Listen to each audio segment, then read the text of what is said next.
नमस्ते दोस्तों। आपने वो कहानी तो सुनी होगी जब रोम जल रहा था और नीरो बंसी बजा रहा था। ठीक उसी प्रकार आज भारत देश में एक प्रांत चल रहा है जिसका नाम है मणिपुर। मणिपुर में शुरू हुई 3 मई की हिंसा अभी तक रुकने का नाम नहीं ले रही है।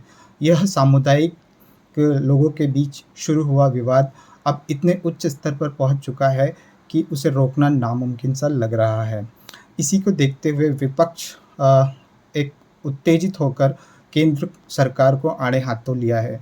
जहां पर विपक्ष के केंद्रीय सचिव जयराम रमेश ने कहा है कि भारत सरकार को और प्रधानमंत्री मोदी को वहां पर जाकर उसका दौरा करना चाहिए और एक सर्वदलीय समिति बनानी चाहिए जिसमें सभी दल के एक या एक से अधिक सदस्य हों और वो सदस्य जाकर वहां पर सामुदायिक लोगों से बात करें।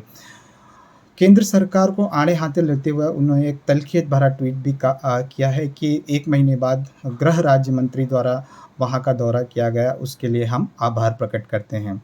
दरअसल दरअसल यह झगड़ा मुख्यतः 3 सामुदायिक जातियों के बीच में है, जिनमें से मैतेई, कुकी और नागा प्रमुख जातियां हैं। मैतेई अधिकतर जो लोग वहाँ पर रहते हैं वो मैतेई जात के हैं, उनमें से कुछ हिंदू हैं तथा कुछ मुसलमान हैं। बाकी के नागा, क्रिश्चियन और कुकी जाति के हैं।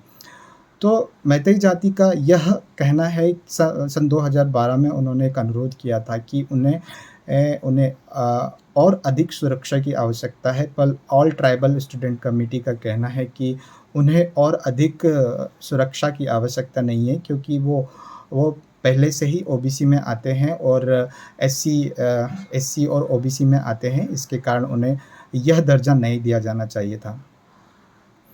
देखते देखते यह हिंसा इतनी बढ़ गई है कि इम्फाल के पश्चिमी क्षेत्र में एक एम्बुलेंस को दिन दहाड़े जला दिया गया, जिसमें एक महिला, बच्चे और उसके रिश्तेदारों की मौत हो गई है।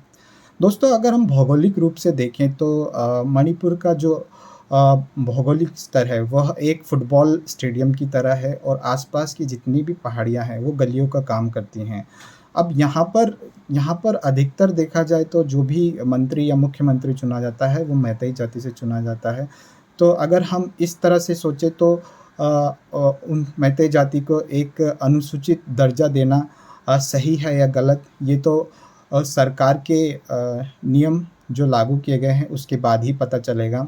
अभी जो हो रही हिंसा है वहाँ पर केंद्रीय मंत्री किरेन रिजिजू ने कहा है कि हम इनके प्रश्न सुनने को तैयार हैं। पहले इन्हें सामुदायिक रूप से ये झगड़ा, फसाद या दंगा बंद करना होगा। उसी के बाद हम इनकी कोई भी अपील को सुनेंगे।